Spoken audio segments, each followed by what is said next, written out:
The rain pounded against my windshield like angry fists, each drop obscuring my already limited vision of the deserted country road.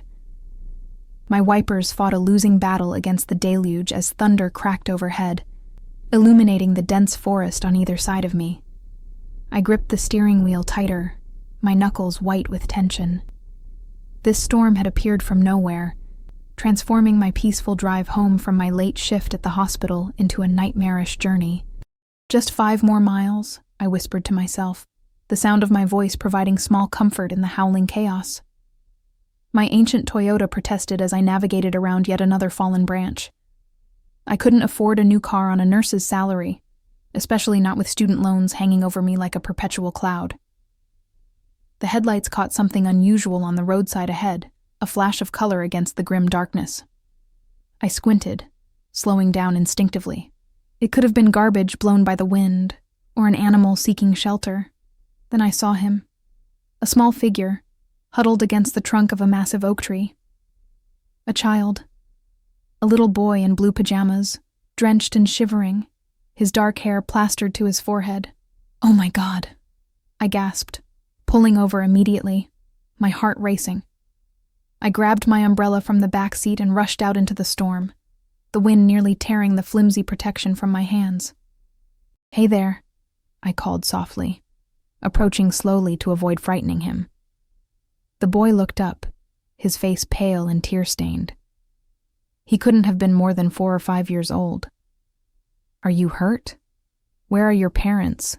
He stared at me with eyes so dark they seemed to absorb the meager light from my headlights. His lips trembled, but no words came out.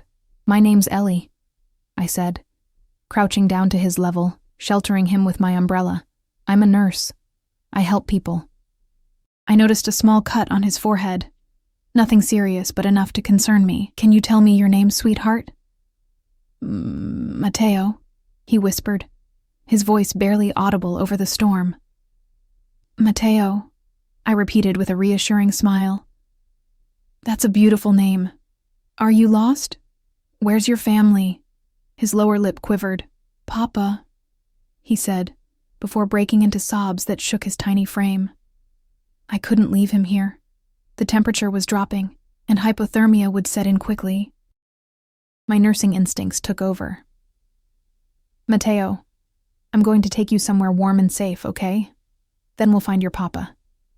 I extended my hand slowly, giving him space to decide. After a moment's hesitation, he nodded and placed his small, ice-cold hand in mine. I guided him quickly to my car, lifting him into the passenger seat and cranking up the heat. As I retrieved a blanket from my emergency kit in the trunk, a strange feeling washed over me, a prickling sensation at the back of my neck. I scanned the shadowy tree line, suddenly certain we were being watched, but saw nothing beyond the curtain of rain.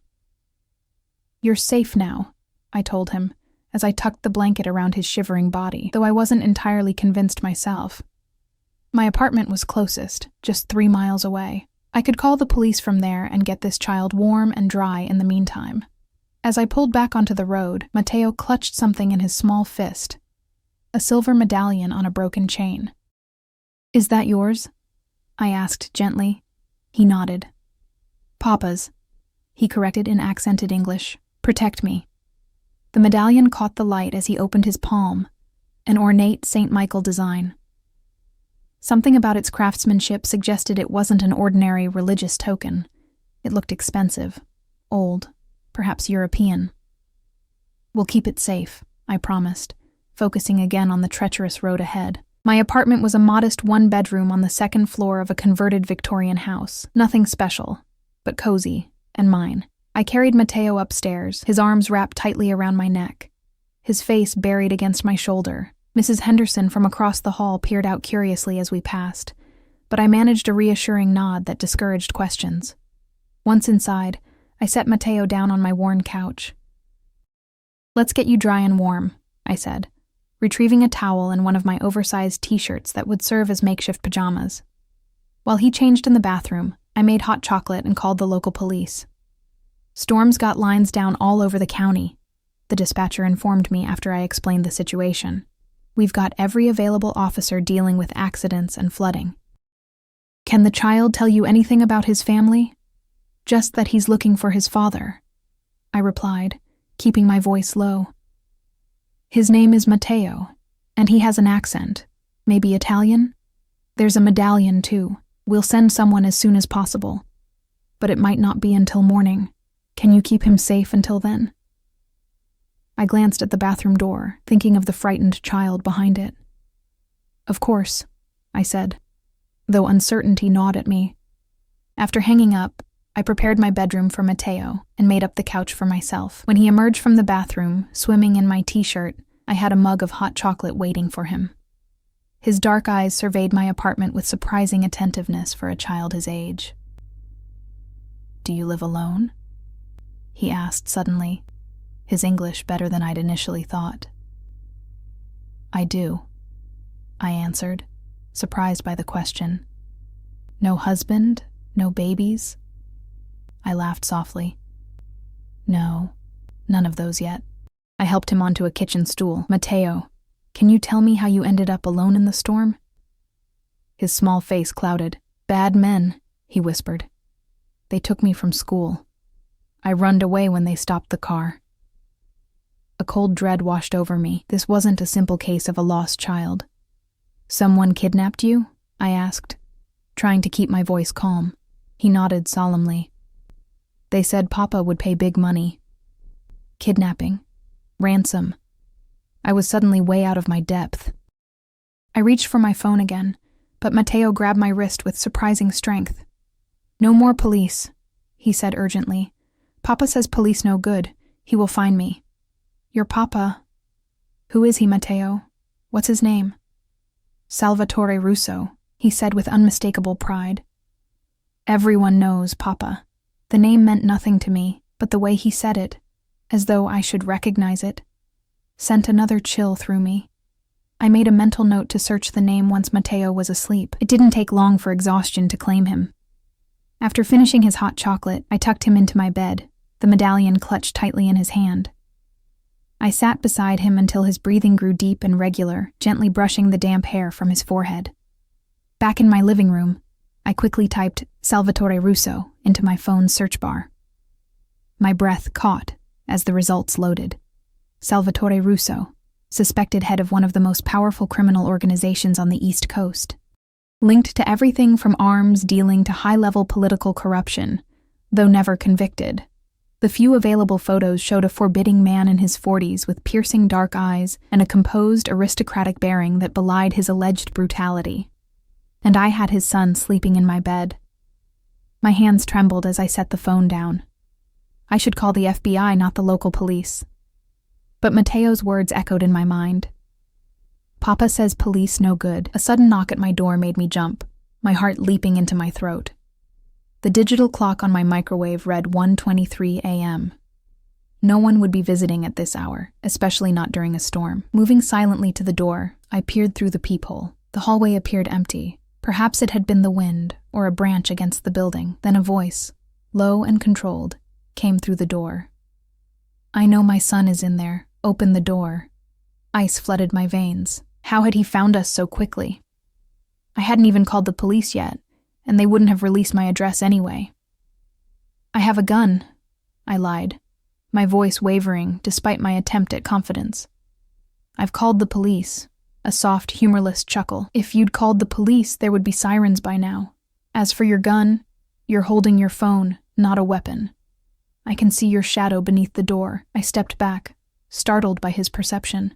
"I have no intention of harming the woman who helped my son," he continued, his voice carrying an accent similar to Matteo's, but more refined. "But I will not leave without him." I glanced toward my bedroom where Matteo slept peacefully. What choice did I have? If even half the things I'd read about Salvatore Russo were true. Taking a deep breath, I unlatched the deadbolt and opened the door just enough to see the man standing in my hallway. Nothing could have prepared me for Salvatore Russo in person. The online photos hadn't captured his commanding presence or the dangerous intensity that seemed to radiate from him. Tall and broad-shouldered, he wore an impeccably tailored black suit despite the storm, not a drop of rain on him. His dark hair was streaked with silver at the temples, and those eyes, Matteo's eyes, studied me with cold calculation. He wasn't alone. Two men flanked him, their stances and alert expressions marking them clearly as security. One held an umbrella, explaining Russo's dry appearance. The other's hand rested inside his jacket, undoubtedly on a weapon. "Where is my son?" Russo asked quietly. I should have been terrified, and I was. But something unexpected flared within me. Protectiveness. "How do I know you're really his father?" I challenged, my nurse's instinct to safeguard the vulnerable overriding my fear. His expression darkened dangerously, but instead of threatening me, he reached inside his jacket. I flinched involuntarily, but he merely withdrew a phone, turning its screen toward me. There was a photo of him with Matteo, both smiling at the camera, the boy sitting on his shoulders in what looked like a garden. The resemblance between them was unmistakable.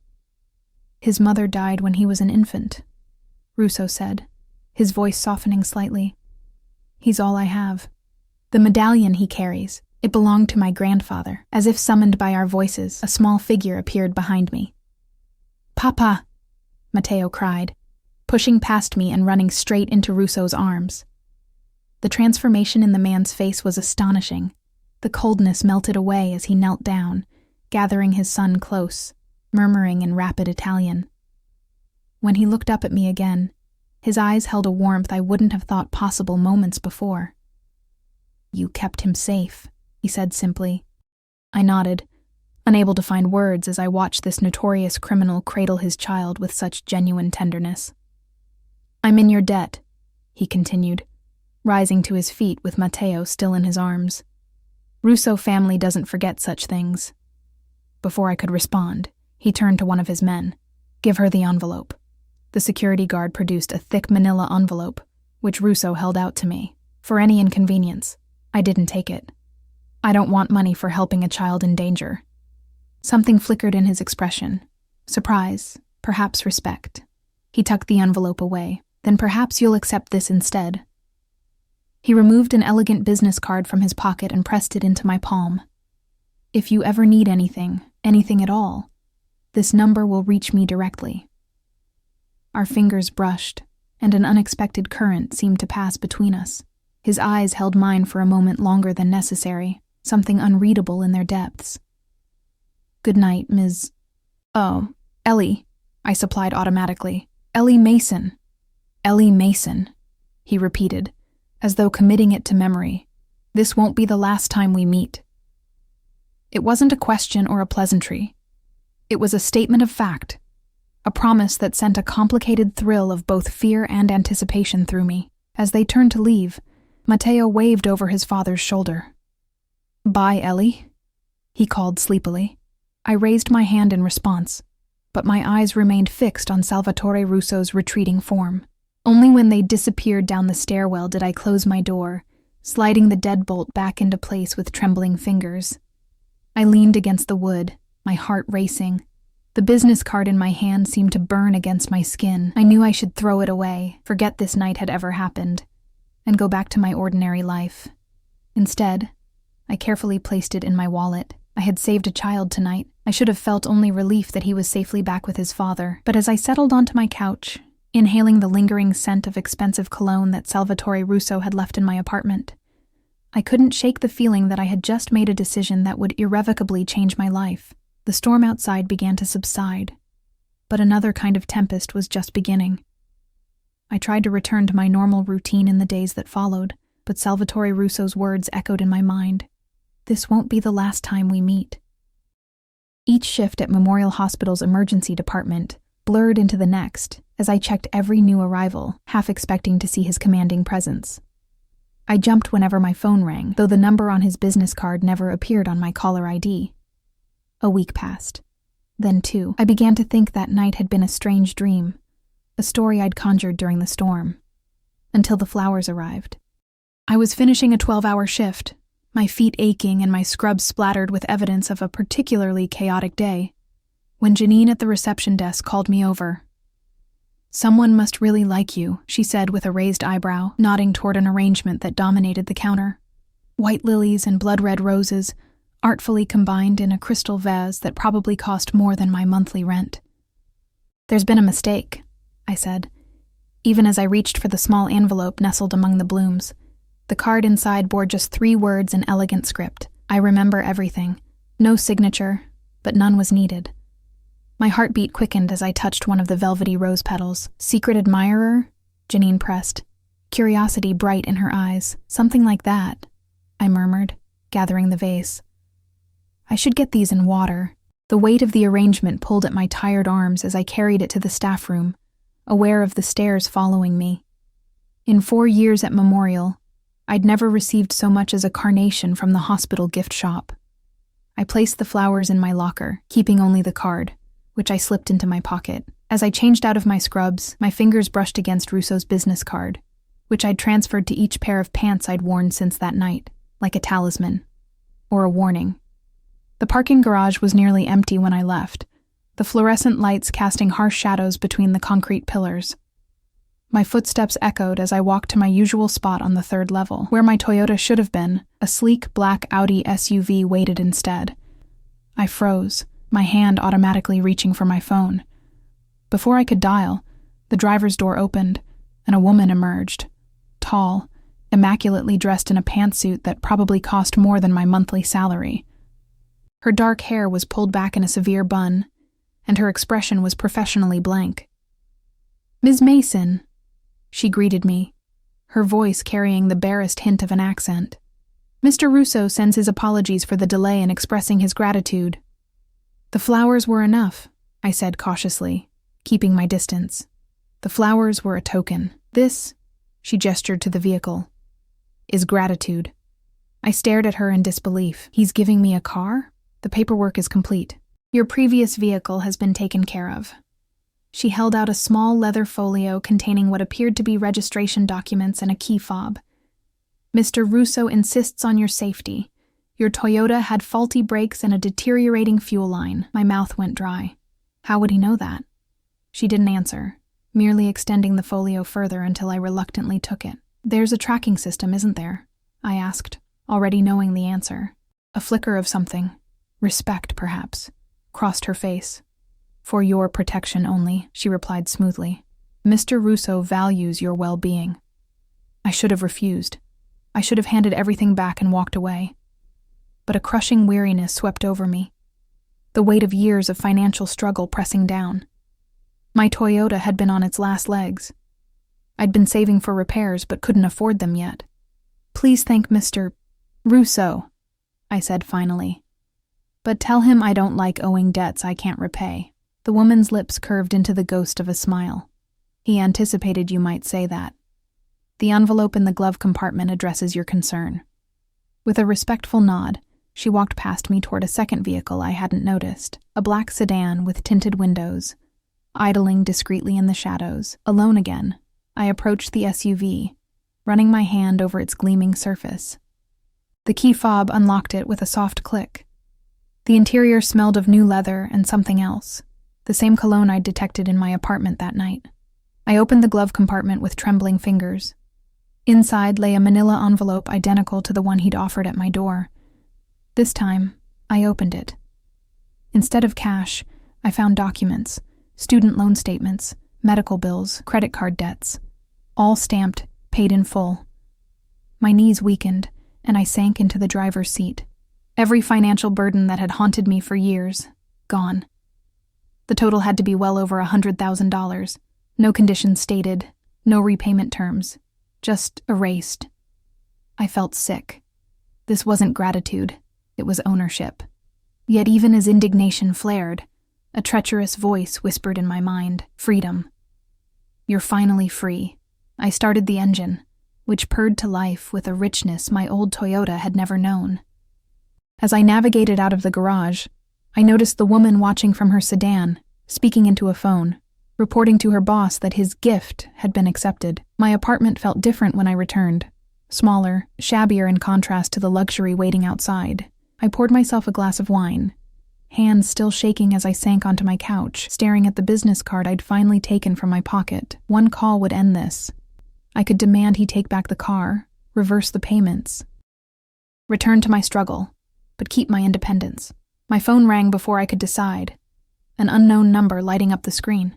"Hello?" I answered cautiously. "Do you like the car?" His voice was exactly as I remembered. Deep, controlled, with that hint of an accent that softened the edges of his words. I closed my eyes, gathering my resolve. Mr. Russo, I can't accept. Salvatore, he corrected gently. And you already have accepted. The payments cannot be reversed. Why? I demanded, anger finally breaking through my shock. Why would you do this for a stranger? A pause. You saved what matters most to me. Such actions have consequences, Ellie Mason. The way he said my name sent an involuntary shiver down my spine. I would have done the same for any child. Perhaps. But it was my son you found. His tone shifted, became more intimate somehow. Have dinner with me tomorrow night. Not a request, a statement. Just like his promise of seeing me again. I have plans, I lied. Cancel them. I could hear the smile in his voice. I'll send a car at 8. Before I could protest, he was gone, leaving me staring at my phone in frustrated disbelief. I spent most of the next day alternating between planning to refuse the dinner invitation and wondering what one wore to dine with a Mafia boss. By 7:30, my bed was littered with rejected outfits, and I was wrapped in a towel, my hair still damp from the shower, no closer to a decision on either front. At precisely 8 o'clock, a knock came at my door. Not the car service I'd expected, but Salvatore himself. I peered through the peephole, then leaned against the door, closing my eyes briefly. I'm not ready, I called. I'll wait, he replied simply. Cursing under my breath, I scrambled for the least revealing clothes I could find. Dark jeans, a blue silk blouse I'd splurged on years ago, and ankle boots with a sensible heel. I dried my hair hastily and applied minimal makeup, refusing to acknowledge the flutter in my stomach. When I finally opened the door, he stood exactly where I'd left him, hands clasped behind his back. Unlike the night we'd first met, he wore no suit, but dark trousers and a charcoal cashmere sweater that did nothing to diminish his authority. His security detail was nowhere to be seen, but I had no doubt they were close by. His eyes traveled over me slowly, appreciation evident. Beautiful, he said simply. I fought the warmth that threatened to rise to my cheeks. I said I had plans, and yet, here you are. He gestured toward the hallway. Shall we? Against my better judgment, I locked my door and followed him. The restaurant was an exclusive Italian place downtown I'd passed many times but never entered, the kind with no prices on the menu and a 3-month waiting list. We were escorted immediately to a private room in the back, the maitre d' practically bowing to Salvatore. No one else occupied the space. Just a single table set with fine china and crystal, soft lighting creating an undeniably romantic atmosphere. My pulse quickened as Salvatore held out my chair. You've gone to a lot of trouble, I observed, as he took his seat across from me. For a worthy occasion, he poured wine without consulting me. A rich red that caught the candlelight. You're uncomfortable with my gifts. It wasn't a question, but I answered anyway. I'm uncomfortable with what they represent. He raised an eyebrow. And what do you think they represent, Ellie? Control, I said bluntly. Obligation. Something like amusement flickered in his dark eyes. If I wanted to control you, there are more direct methods. He sipped his wine. The gifts were gratitude, nothing more. Nothing comes without strings in my experience. Then you've known the wrong people. He studied me with unsettling intensity. Tell me about yourself. Not what I could learn from having you investigated. Tell me what matters to you. The casual mention of investigation should have alarmed me more than it did. Instead, I found myself answering. Helping people matters to me. It's why I became a nurse, a caregiver by nature, he noted. Like with Matteo. How is he? I asked, genuinely concerned. Salvatore's expression softened, that same transformation I'd witnessed when he'd held his son, recovering well. He asks about you. Food arrived, carried by waiters who materialized and disappeared with practiced invisibility. Delicate appetizers I couldn't name gave way to pasta so perfect it seemed to belong to another category entirely from what I usually ate. As we dined, Salvatore asked questions about my work, my childhood in a small Pennsylvania town, my dreams for the future.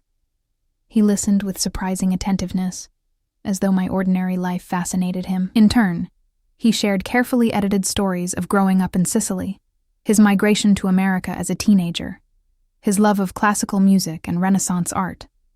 Not once did he mention his business, though its shadow hung between us, unacknowledged. "Why nursing?"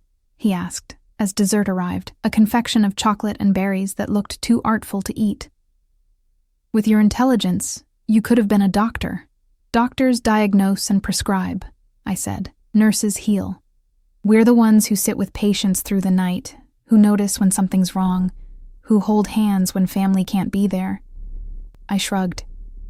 Besides, medical school was too expensive. And if money were no object? His question carried weight beyond the hypothetical, given what he'd done with my debts. I met his gaze directly. "Money is always an object for people like me, Salvatore." "People like you," he repeated thoughtfully. "And what am I to make of that distinction?" "You know exactly what I mean. We live in different worlds." He leaned forward, his voice dropping to a near whisper. "And yet, here we are, in the same one tonight." The intensity in his eyes made my breath catch. For a dangerous moment, I imagined leaning across the table, closing the distance between us. Instead, I set down my fork with deliberate care. "Why am I really here?" I asked. "What do you want from me?" He considered me for a long moment before answering. "Your honesty is refreshing. Most people in my presence tell me what they think I want to hear. I'm not most people." "No," he agreed, a smile playing at the corners of his mouth. "You're not. That's precisely why you're here." Before I could press him further, his phone vibrated on the table. He glanced at it, his expression hardening instantly into the cold mask I'd first encountered. "We need to leave," he said, rising and signaling for the check. All warmth had vanished from his voice. "What's wrong?" I asked, alarmed by the sudden transformation. He didn't answer, merely placing a hand at the small of my back to guide me toward the exit. His touch was light but commanding, brooking no argument. Outside, his car waited at the curb. Not the SUV he'd given me, but a sleek black Mercedes with tinted windows. One of his security men opened the door, his expression tense. "Get in," Salvatore instructed, his attention already elsewhere, speaking rapidly in Italian into his phone. I hesitated. Whatever had interrupted our dinner clearly involved his other life, the one I wanted no part of. "I should get home. I can call a cab." His focus snapped back to me, dark eyes narrowing. "It's not safe." "Get in the car, Ellie." Something in his tone silenced my protests. I slid into the car, the leather seat cool against my skin. Salvatore followed, sitting close enough that I could feel the heat radiating from his body, smell the subtle cologne that had lingered in my apartment that first night. As soon as the door closed, the car pulled smoothly into traffic. The driver and another man occupied the front seats, both silent and watchful. Salvatore continued his phone conversation in rapid Italian, his voice low and controlled, but with an undercurrent of cold fury that made me shrink against the door. When he finally ended the call, the silence that followed felt suffocating. "I apologize for cutting our evening short," he said finally, his accent more pronounced in his agitation. "There's a situation that requires my attention." "What kind of situation?" I asked, then immediately regretted it. The less I knew about his business, the better. He studied me for a long moment. "The men who took Matteo," he said simply. "We've found them." A chill ran through me at the implication behind those words. The clinical part of my brain supplied unwanted images of what might happen to those men before the night was over. I looked away, focusing on the city lights blurring past the window. "I'll have Antonio take you home," Salvatore continued, gesturing to the driver. "Thank you," I said quietly, relief washing over me. Whatever was about to happen, I wanted no part of it. The car turned onto a residential street I didn't recognize. Upscale brownstones with perfectly maintained facades, far from my modest neighborhood. We pulled up to a corner house with wrought iron fencing and a discreet security camera above the door. "This isn't my apartment," I said, confusion replacing relief. "No." Salvatore's expression was unreadable. "It's one of my properties. You'll stay here tonight." Indignation flared. "I most certainly will not. Take me home. The men who took my son have connections. They know who you are, where you live." His tone was matter of fact, brooking no argument. Until this matter is resolved, you're safer here. How would they know about me? My voice rose with alarm, the same way I found you so quickly that night. He nodded toward the house. Everything you need is inside. I'll send someone for your work clothes in the morning. You can't just... I began, but he cut me off with a gesture. I can, and I am. His voice softened slightly. Please, Ellie, let me protect you. The plea startled me more than anything else. It seemed incongruous coming from a man so clearly accustomed to command. One night, I conceded reluctantly, and tomorrow I go back to my own place. Something like amusement flickered in his eyes. We'll discuss it tomorrow. He reached for my hand, his fingers warm and surprisingly gentle as they closed around mine. Thank you for dinner.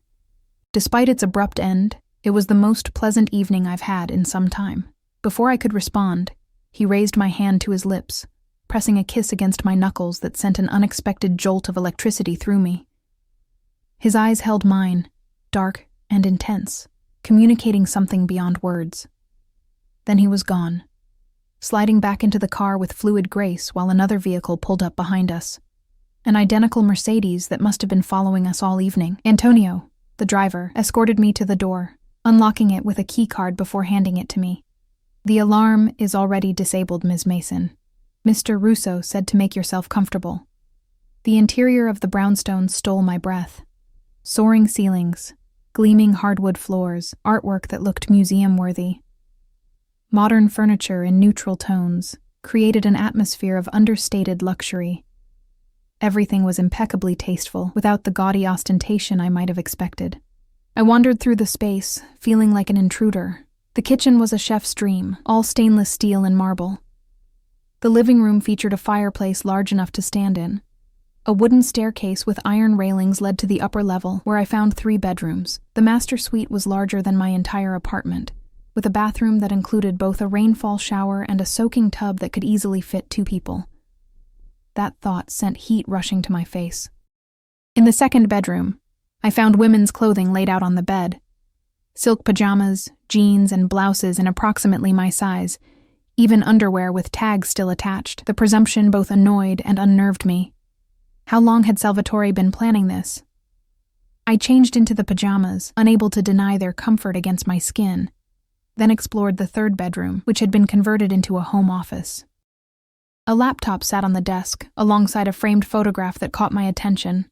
Salvatore with a younger Matteo, both smiling at whoever held the camera. They stood in front of a sprawling Mediterranean-style villa, mountains in the background. They looked like any ordinary father and son, not the head of a criminal empire and his heir. Back in the master bedroom, I checked my phone. No service.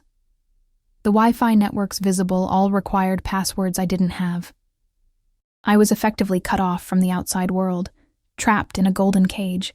Sleep evaded me despite the obscene comfort of the king-sized bed. I tossed and turned, my mind racing with images of Salvatore, his commanding presence, the intensity in his eyes when he looked at me, the gentleness of his lips against my hand. And darker thoughts, too, what might be happening to Matteo's kidnappers even now. When I finally drifted off, my dreams were a chaotic blend of fear and desire. Morning arrived with the smell of coffee and the sound of movement downstairs. I tensed, then remembered where I was. Pulling on a robe I'd found in the closet, I descended cautiously to find an older woman in the kitchen, humming softly as she prepared breakfast. She turned at my footsteps, offering a warm smile.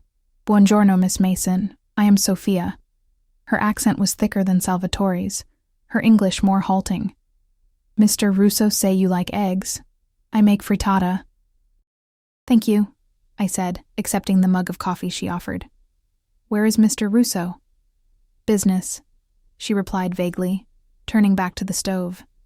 "He call later." I sipped the coffee, rich and perfect, of course, and wandered to the front windows. 2 men in suits stood on the sidewalk, seemingly casual but unmistakably alert. Guards, not captors, I reminded myself. Still, the distinction felt academic when I couldn't leave. After breakfast, which was delicious despite my unease, I found a bag containing my work scrubs and personal items from my apartment by the front door. The invasion of privacy should have outraged me more than it did. "Mr. Antonio bring for you," Sophia explained, clearing the dishes. You work today? I have a shift at noon, I confirmed, checking my watch. I need to leave by 11. She nodded, but something in her expression told me it wouldn't be so simple. I was right. At 10:30, as I finished dressing for work, the doorbell rang. Sophia answered it, admitting a familiar figure, the woman who had delivered the SUV. Ms. Mason, she greeted me with the same professional detachment. I'm Diana. Mr. Russo sent me to accompany you today. I don't need an escort to work, I protested. Nevertheless, you have one. Her tone left no room for debate. Your safety remains a priority. I bit back my frustration. Fine. But you're not following me around the hospital all day. A slight smile curved her lips. I'll be discreet. You won't even notice me. Somehow I doubted that. The drive to Memorial was silent. Diana remained outside in the SUV while I entered through the staff entrance, but I felt her watchful presence like a physical weight. You look different, Janine commented as I signed in at the reception desk. New haircut, I lied, though I hadn't changed anything about my appearance. No, it's something else. She studied me with friendly curiosity. Did your secret admirer send more flowers? I forced a laugh. Just the one bouquet, thankfully. How's the ER today? Quiet so far, she said, then lowered her voice. Hey, there was a detective asking about you yesterday. My heart stuttered. A detective? Why? Wouldn't say exactly. Something about a child found during the storm a few weeks back? She shrugged. I told him you weren't on shift and to come back today. I nodded numbly, my mind racing. The police had finally followed up on my call about Mateo weeks too late. What would I tell them? That I'd handed the child over to his father, who happened to be a notorious criminal, that I was now entangled with said criminal, sleeping in his house, accepting his protection. The shift passed in a blur of routine procedures and anxious glances toward the entrance, expecting the detective to appear at any moment. By some miracle, the ER remained relatively quiet.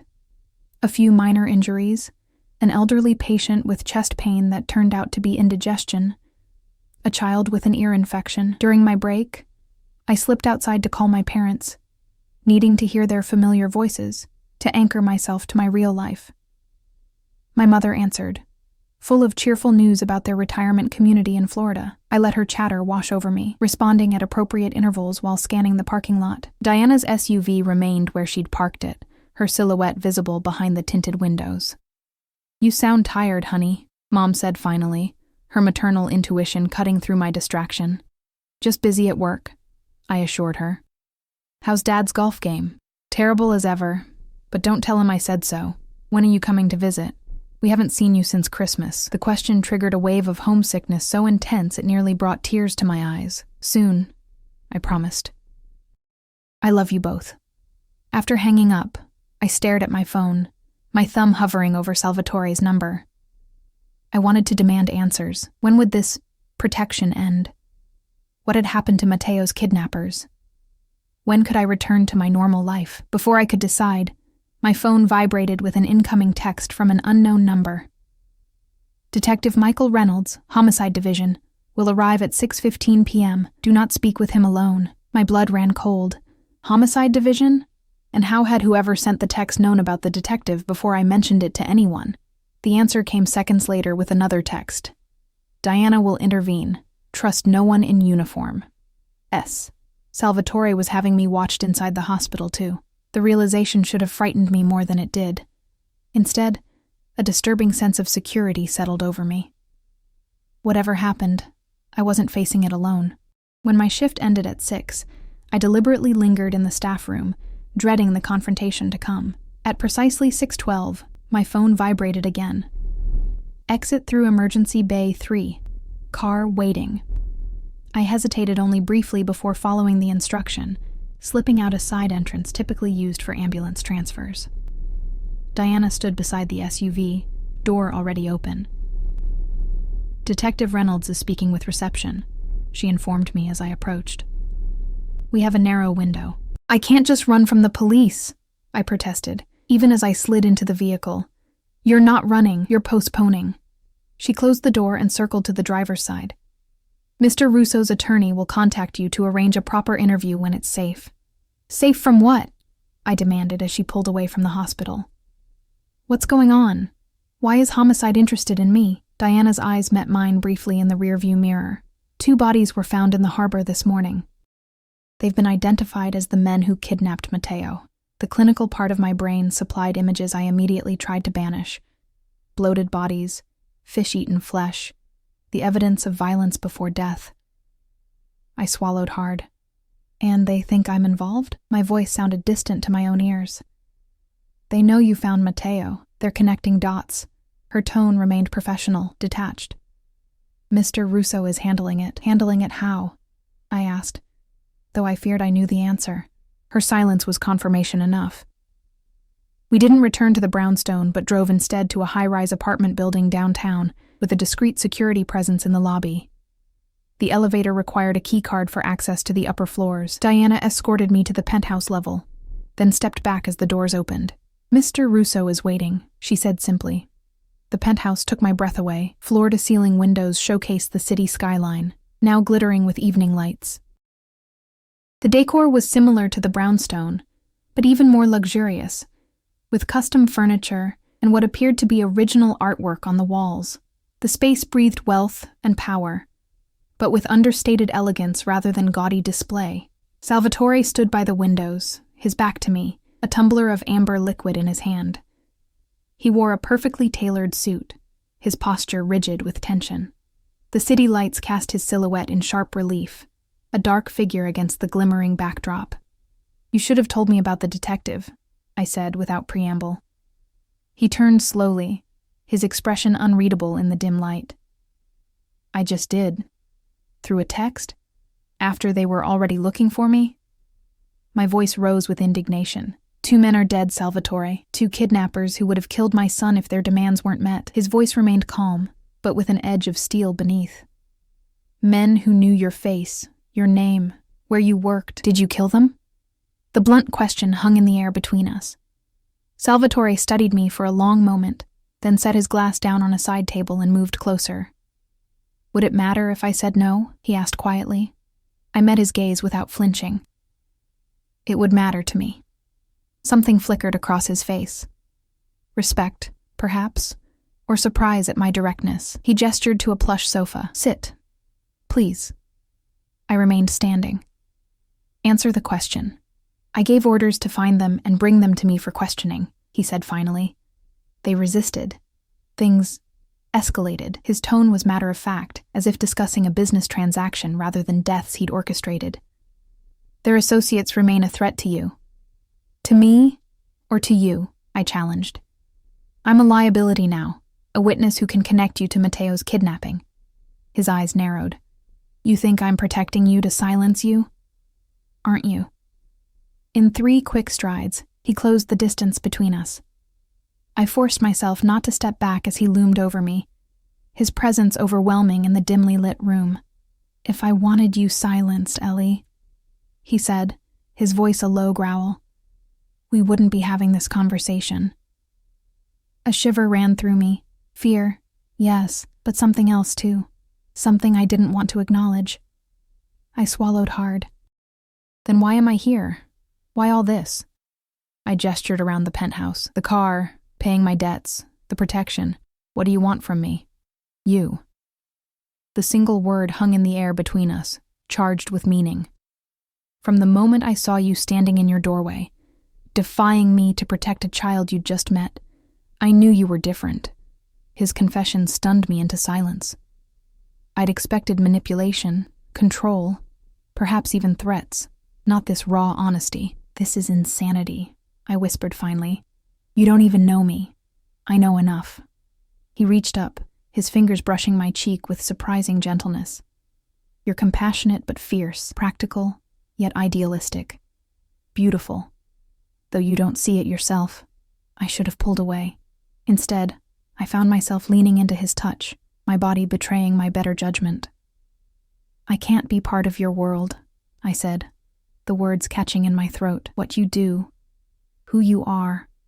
Who I am is a father who protects what's his. His hand slid to the nape of my neck, warm and possessive. A man who sees what he wants and takes it. "I'm not something to be taken," I protested, even as my pulse quickened. A smile curved his lips. "No, you're something to be earned." His thumb traced my jawline. "And I'm a very patient man, Ellie Mason." The intensity in his dark eyes made it difficult to breathe. I was acutely aware of his proximity, the heat radiating from his body, the subtle scent of his cologne mingling with something uniquely him. My gaze dropped involuntarily to his mouth. The moment stretched between us, taut with possibility. Then a sound from the hallway broke the spell. A door opening and closing, followed by a child's voice calling out in Italian. Salvatore stepped back, his expression softening as he turned toward the sound. "In here, Matteo." The boy appeared in the doorway, his face lighting up when he saw me. "Ellie!" he cried, rushing forward to wrap his arms around my waist. "You came back." I knelt to his level, genuinely pleased to see him looking healthy and happy. "Hello, Matteo. I'm glad you're safe." He beamed at me, dark eyes, so like his father's, sparkling with excitement. "Papa said you might come live with us." "Are you going to be my new mama?" Heat rushed to my face as I glanced up at Salvatore, who looked both amused and slightly chagrined by his son's directness. "Matteo," he chided gently, "remember what we discussed about patience." The boy's expression turned serious as he nodded. "Sorry, Papa." He turned back to me. "But you will stay for dinner, yes? Rosa made ossobuco." Before I could answer, a woman appeared in the doorway, an older Italian woman with a stern face that softened as she observed Matteo. "Time for hand-washing, Piccolo," she announced. "Dinner in 20 minutes. Matteo sighed dramatically, but obeyed, giving me another quick hug, before following his nanny from the room. As their footsteps receded down the hallway, I rose slowly to my feet, avoiding Salvatore's gaze. "You told your son I might live with you?" I asked, struggling to keep my voice steady. "He overheard a conversation," Salvatore replied. "Children make assumptions." He gestured toward a hallway. "The bathroom is through there, if you'd like to freshen up before dinner." The abrupt change of subject disoriented me. I nodded mutely and retreated to gather my thoughts. The bathroom was predictably luxurious, with marble surfaces and gold fixtures. I stared at my reflection in the ornate mirror, barely recognizing myself. Had it really been only 2 weeks since I'd found Matteo in the storm? I looked the same outwardly, but something fundamental had shifted. I splashed cold water on my face, trying to clear my head. Dinner with Salvatore and Matteo. Playing house with a Mafia boss and his son. How had my life taken this surreal turn? My phone vibrated in my pocket. A text from the hospital administrator asking about my abrupt departure and mentioning Detective Reynolds had left his card. Reality intruding on this alternate world I'd stumbled into. When I returned to the living room, Salvatore had opened a bottle of wine and stood by a dining table now set for 3. He looked up as I entered, his expression softening in a way I was beginning to recognize, a vulnerability he showed to very few, I suspected. "I should call the detective," I said, holding up my phone. "Running makes me look guilty. My attorney will handle it." He offered me a glass of wine. "The official story is simple. You found a child, called the police, and the father arrived before they did. You never saw the child again. That's a lie." "A simplification," he corrected. "The less you're involved, the safer you are." "From the police or from your enemies?" I asked, accepting the wine despite my better judgment. "Both." He held my gaze. "The men who took Matteo worked for someone else. Someone who wants to hurt me through my son." The implication chilled me. Another crime family? An old rival. His expression darkened. "Until the situation is resolved, anyone connected to me needs protection." "I'm not connected to you," I protested weakly. His smile was both predatory and oddly tender.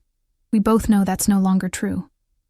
Before I could respond, Matteo bounded back into the room, followed by Rosa carrying a steaming dish that filled the air with a mouth-watering aroma. The moment for argument had passed. Dinner was surreal. Delicious food. Matteo's cheerful chatter about school and his friends. Salvatore transforming into a doting father who gently corrected his son's table manners and listened attentively to his stories. In these moments, It was easy to forget who Salvatore was, what he did for a living. Until his phone vibrated, and that mask of normalcy slipped for an instant, revealing the calculating hardness beneath. He excused himself briefly, speaking in rapid Italian in the hallway before returning with a smile that didn't quite reach his eyes. "Everything okay?" I asked quietly, as Matteo engaged Rosa in an animated description of a school project. "A minor business matter," Salvatore replied smoothly. "Nothing to concern yourself with," but the reminder of his business had shattered the domestic illusion. I set down my fork, appetite suddenly gone. "I should go home. My shift starts early tomorrow. You'll stay here tonight," Salvatore said, his tone making it clear this wasn't a suggestion. "Diana will take you to work in the morning." "I can't just disappear from my life," I argued, keeping my voice low to avoid alarming Matteo. "People will ask questions. Let them." He reached across the table, his fingers closing around my wrist with gentle pressure. "Your safety matters more than gossip." I wanted to pull away, to assert my independence, but the warmth of his touch sent a treacherous thrill through me. I caught Matteo watching us, a hopeful smile playing on his lips, and felt a pang of guilt. This child had lost his mother. Now he was projecting those needs onto me, the woman who'd found him in the storm. "One more night," I conceded finally. "But tomorrow, we figure out a more permanent solution that doesn't involve me becoming a prisoner, no matter how gilded the cage." Something like respect flickered in Salvatore's eyes. "Agreed. We'll discuss terms tomorrow." After dinner, Rosa took Matteo off for his bath and bedtime routine, but not before he extracted a promise from me to read him a story. Left alone with Salvatore again, I felt the tension between us resurface. "You're good with him," he observed, pouring us each another glass of wine. "He's taken with you." "He's a wonderful child," I said honestly. "You've raised him well." A shadow crossed his face. "I've tried." After his mother died, he trailed off, then shook his head. "I've made many mistakes, but Matteo is the one thing in my life I refuse to fail at." The raw emotion in his voice touched something in me. "How did she die?" I asked softly. "His mother?" Salvatore was quiet for so long I thought he wouldn't answer. When he finally spoke, his voice was distant, as if the memory still pained him. "Carlotta was caught in the crossfire of a hit meant for me. Matteo was just a year old." "I'm sorry," I said, meaning it. "I've kept him sheltered from my business," he continued, "sent him to normal schools, tried to give him as ordinary a childhood as possible." His laugh held no humor. "Then they took him anyway. And now?" "Now I keep him closer. More security, fewer risks." His eyes met mine, intense and unwavering. "I protect what's mine, Ellie, whatever it costs." The possessive undertone sent a shiver through me. "Matteo is yours, I'm not." He studied me over the rim of his wineglass. Yet the single word hung between us, a promise or a threat, perhaps both. "Papa," Matteo's voice called from down the hallway. "I'm ready for my story." Salvatore's expression softened immediately. "Duty calls," he said, setting down his glass. "Make yourself comfortable. We'll continue our conversation later." I watched him go, conflicting emotions warring within me.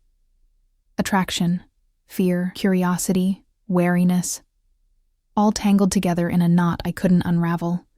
The rational part of me knew I should leave, call the police, return to my normal life.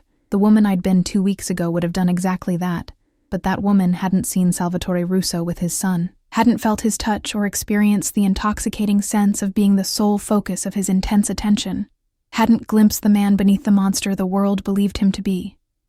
I sipped my wine, staring out at the city lights below, wondering which version was real.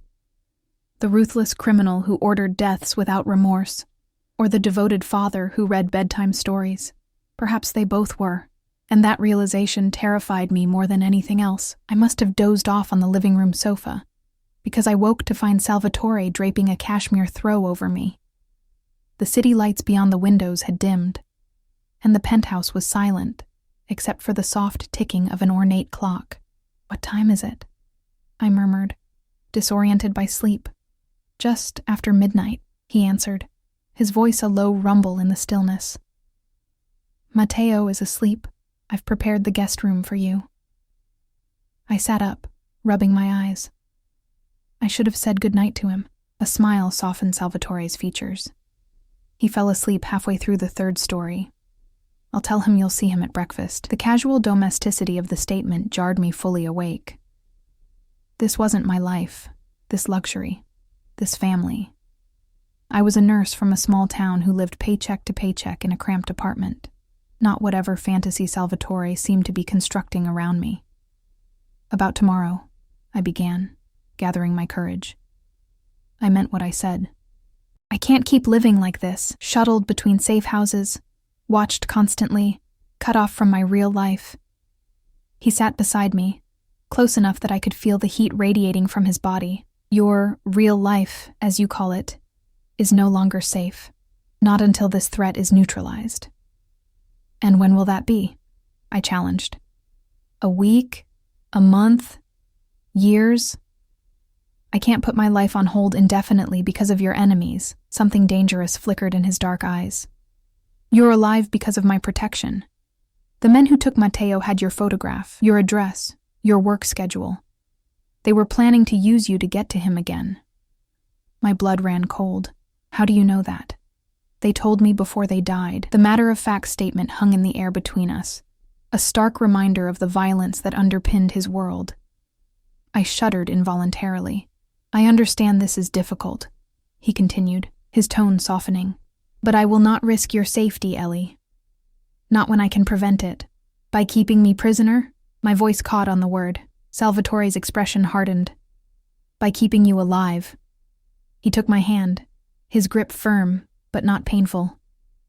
Do you think this is what I want? To have you here by force rather than choice? To see fear in your eyes when you look at me? The raw emotion in his voice surprised me. Then what do you want? I told you earlier. I want you. His thumb traced circles on my palm, sending sparks of sensation up my arm. Here willingly. Looking at me the way you did during dinner.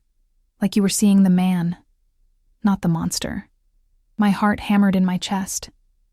There was no denying the pull between us, the chemistry that seemed to charge the air whenever we were close, but there was also no escaping the reality of who he was. I can't separate the two, I said honestly. The man and the monster, they're the same person. We all have darkness in us, Ellie. His gaze bore into mine. Even you. I pulled my hand away, needing distance to think clearly. My darkness doesn't involve ordering executions. No, he agreed, but it might involve being drawn to a man who does. The accuracy of his observation stung. I stood abruptly, moving to the window to escape his penetrating gaze. The city stretched out below, oblivious to the drama unfolding above. There has to be a middle ground, I said finally, watching my reflection in the glass. I won't live in a cage, Salvatore, no matter how luxurious. But I understand the threat is real. He moved behind me, not touching, but close enough that I could feel his presence like a physical force. What do you propose? I turned to face him, gathering my resolve. I returned to my apartment, my job, my normal routine. Your people can watch from a distance, but they don't interfere unless there's an actual threat. No drivers, no escorts into the hospital, nothing that draws attention. His expression darkened. Too dangerous. I wasn't finished, I countered. In exchange, I agreed to certain security measures. The car you gave me, with whatever tracking system it has. A panic button or whatever you use. Regular check-ins. I took a deep breath. And I agree to see you. Dinners, time with Matteo, of my own free will. Surprise flickered across his features. You're offering a compromise. I'm offering a choice, I corrected. Imprisonment, even for my protection, will make me resent you eventually. Is that what you want? His eyes searched mine, calculating, assessing. And if I agree to these terms, you would willingly continue to see me? Knowing what I am? The question cut to the heart of my internal conflict. I don't know what this is between us, I admitted quietly. Attraction, Stockholm Syndrome, temporary insanity. But yes, I would continue to see you, because I need to understand it. Something shifted in his expression.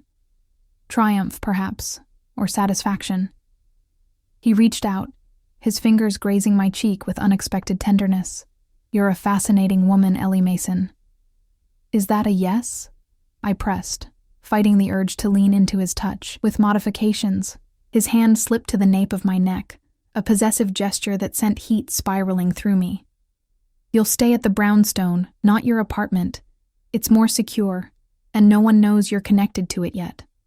Your movements remain monitored, but more discreetly, and you will allow Diana to escort you for the next week at least, until my sources confirm the immediate threat has passed. I started to protest, but he silenced me with a gentle squeeze of my neck. This isn't negotiable, Ellie. Not if you want your freedom. The irony of his statement wasn't lost on me, but I recognized the concession for what it was. 1 week, I agreed reluctantly, and then we reassess. A smile curved his lips, triumphant but somehow tender.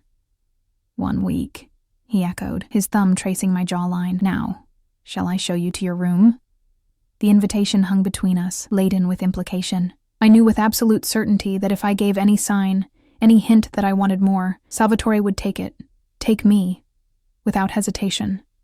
The knowledge sent a thrill of both fear and desire through me. Yes, I said finally, stepping back from his touch. The guest room. Something like respect flickered in his eyes. He nodded once and turned, leading me down a hallway lined with what appeared to be original artwork. The guest room was sumptuous, with a king-sized bed and an ensuite bathroom that rivaled luxury hotels. A silk nightgown had been laid out on the bed, along with toiletries in the bathroom. You planned for this, I observed. I plan for all contingencies, he replied simply. Sleep well, Ellie. He hesitated at the doorway, and for a heart-stopping moment, I thought he might kiss me. Instead, he merely inclined his head and withdrew, closing the door softly behind him. I released a breath I hadn't realized I was holding, sinking onto the edge of the bed. What was I doing? Making deals with a Mafia boss, agreeing to see him socially, feeling this undeniable pull toward a man whose hands were stained with blood? Yet as I changed into the nightgown and slid between the silk sheets, I couldn't deny the strange sense of rightness that had settled over me. For better or worse, Salvatore and Matteo Russo had entered my life that stormy night, and nothing would ever be the same. Dawn broke with the sound of childish laughter and the smell of coffee. I dressed in clothes that had mysteriously appeared in the closet overnight, all in my size, all designer labels I couldn't pronounce, and followed the sounds to the kitchen. Matteo sat at the breakfast bar, giggling as Salvatore flipped pancakes with theatrical flair. Neither noticed me immediately, and I paused to observe this domestic tableau. Salvatore wore no suit jacket, his shirt sleeves rolled up to reveal muscular forearms dusted with dark hair. Matteo's school uniform was impeccable, his dark hair neatly combed. They looked like any normal father and son sharing breakfast before the day began. Then Matteo spotted me. Ellie, you stayed. His joy was so genuine it warmed something inside me. Papa is making pancakes. He only does it on special days. Salvatore turned, and the smile he gave me sent my pulse racing. Good morning, he said, his voice a rumble that seemed to vibrate through my chest. Coffee? Please. I took the seat beside Matteo, who immediately launched into a detailed explanation of his school project on dinosaurs. The normalcy of the moment was disarming. For a brief time, I could almost forget the circumstances that had brought me here. The kidnapping, the deaths, the threat still hanging over us, almost. Reality intruded when Diana arrived as we finished breakfast, her professional demeanor a stark contrast to our domestic tranquility. The car is ready, Ms. Mason, she announced. Your shift begins in 90 minutes. Matteo's face fell. You're leaving? But you just got here. I knelt to his level, unable to resist the urge to comfort him. I have to go to work, sweetheart. There are people who need my help, just like you needed help that night in the storm. He considered this solemnly. Will you come back? I glanced up at Salvatore, who watched us with an unreadable expression. Yes, I said, surprising myself with the certainty in my voice. I'll come back. Matteo's smile could have lit the room. He threw his arms around my neck in an impulsive hug, then allowed Rosa to usher him off to gather his school things, alone with Salvatore, I felt the weight of my promise settle around me. I meant it, I said before he could speak. I'll honor our agreement. He nodded, satisfaction evident in his dark eyes. Diana will bring you to the brownstone after your shift. Everything you need will be there. He moved closer, into my personal space, his presence overwhelming in its intensity. 1 week, Ellie. Then we'll reassess. 1 week, I echoed, trying to ignore the flutter in my stomach when he reached up to tuck a strand of hair behind my ear. Be careful today, he murmured, his fingers lingering against my skin. Remember that detective may still be looking for you. I can handle a detective, I said with more confidence than I felt. A smile curved his lips. I've no doubt. It's one of the many things I admire about you. Before I could respond, he leaned in and pressed his lips to my forehead. Not quite a kiss, more a branding. Until tonight, he said, his breath warm against my skin. Then he was gone, striding toward his office with the fluid grace of a predator. Diana cleared her throat discreetly from the doorway, reminding me of the world waiting beyond this strange interlude. The week that followed settled into an unexpected rhythm. Days spent at the hospital, maintaining a facade of normalcy while fielding questions about my new car and sudden absences. Evenings at the brownstone with regular visits from Salvatore and Matteo. Diana's presence became less intrusive, more like a shadow I acknowledged but didn't engage with. Detective Reynolds appeared at the hospital twice more, but each time I was mysteriously called away to an urgent case. Salvatore's influence, I assumed, though he never mentioned it during our dinners. And there were many dinners, sometimes with Matteo, sometimes just the two of us after the boy was asleep. Salvatore revealed himself in careful increments, his childhood in Sicily, his love of opera, his unexpected knowledge of Renaissance art. I found myself sharing too, stories of nursing school, my parents' retirement to Florida, my dreams of someday opening a community clinic. We circled each other carefully, the attraction between us growing with each conversation, each lingering touch, each unspoken promise in his dark eyes. But he never pushed, never presumed, respecting the boundaries I'd established, even as his gaze made it clear he wanted more. On the 7th day, the day our agreement was to be reassessed, I returned to the brownstone to find it transformed. Candles flickered throughout the living room, casting a warm glow over flowers arranged in crystal vases. A table was set for two on the terrace, with a view of the city now bathed in sunset hues. Diana met me at the door with an unusual smile. Mr. Russo asked me to inform you he'll arrive at 8. Your dress is laid out upstairs. With that, she departed, leaving me alone in the romantic setting. Upstairs, I found a midnight blue gown spread across the bed, silk and lace, elegant yet undeniably sensual. Beside it lay a velvet box containing a simple diamond pendant on a platinum chain. The card read, "No strings. S." I fingered the exquisite jewel, understanding the message beneath the gift. Tonight was a turning point, the end of our agreement, the beginning of... what? As I showered and dressed, applying more care to my appearance than I had in years, I confronted the truth I'd been avoiding all week. I was falling for Salvatore Russo, the criminal, the father, the complicated man who'd upended my carefully ordered life. The realization should have terrified me. Instead, it brought a strange sense of clarity. When the doorbell rang at precisely 8 o'clock, I descended the staircase with deliberate slowness, watching Salvatore's expression as he took me in. His eyes darkened with unmistakable desire, but there was something else too, a tenderness that belied his dangerous reputation. "You're beautiful," he said simply, offering me a single red rose. I accepted it, our fingers brushing in a touch that sent electricity through my veins. "Thank you for the dress. And the necklace. They're merely settings for the real jewel." His gaze held mine, intense and unwavering. "Have you decided?" No need to specify what decision he meant. We both knew this dinner represented a choice. Walk away from the danger and complexity he represented, or step willingly into his world. I touched the diamond at my throat. "I'm still here." The smile that transformed his face took my breath away. He extended his hand, and this time, I took it without hesitation. Whatever came next, danger, passion, possibly heartbreak, I was choosing it with open eyes. The storm that had brought Matteo into my life had changed its course forever. And as Salvatore drew me into his arms, I realized I wouldn't have it any other way.